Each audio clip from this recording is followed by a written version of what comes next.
de décomposer en éléments simples cette fraction. La première chose à faire, c'est de factoriser le dénominateur. Donc le dénominateur, vous avez x carré plus 6x moins 55, donc vous posez ça égal à 0, cherchez les racines. Donc avec le petit programme ici, j'obtiens x1, donc c'est égal à 5, et x2 est égal à moins 11, sinon vous faites avec le delta, etc. Donc ici, la première chose que je peux écrire, c'est 6x plus 2 sur x moins 5, facteur de x plus 11. Ça me permet ici d'avoir déjà le dénominateur qui est factorisé. Donc ici, on sait que comme le dénominateur contient deux racines, ça veut dire qu'on va deux racines distinctes, ça veut dire que ça va pouvoir s'exprimer sous la forme a sur x moins 5 plus b sur x plus 11. Voilà, donc ça c'est le principe de calcul de la décomposition en éléments simples. Donc maintenant, ce qui reste à faire, c'est ici de mettre au même dénominateur cette partie-là. Donc ici, je vais multiplier le a par x plus 11 et je vais multiplier le b par x moins 5. Donc ça va me donner la chose suivante.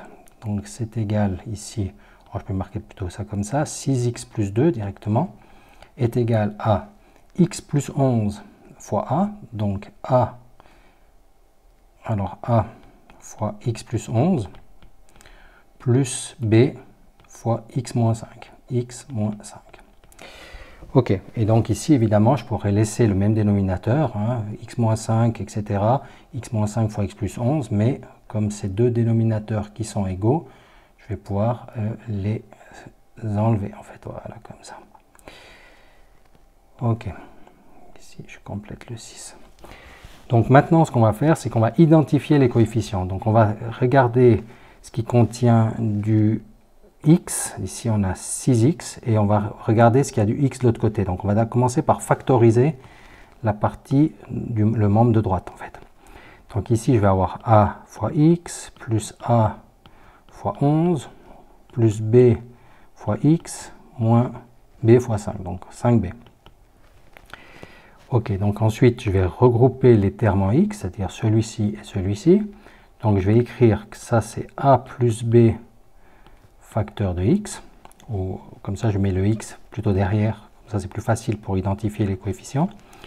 Et ensuite j'ai plus 11a moins 5b.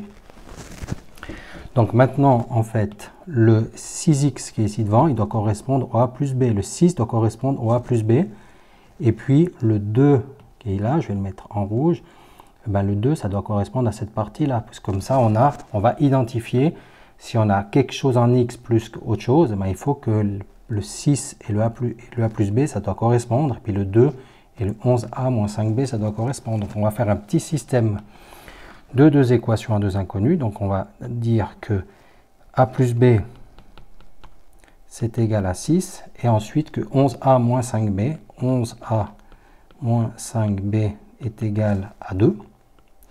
Puis on va résoudre ce petit système ici. Donc ce qu'on peut faire pour faire assez simple, ici on va multiplier toute cette première ligne ici par 5, comme ça on va annuler les b. Donc je vais réécrire ici, ça va nous donner 5a plus 5b égale à 30. Et puis ici je laisse 11a moins 5b est égal à 2. J'additionne tout ça, les b ils se simplifient, 11a et 5a ça fait 16a. 16a égale 32, donc a est égal à 2. 2 fois 16, 32. a égale à 2. Donc si a égale à 2, je reviens par exemple ici.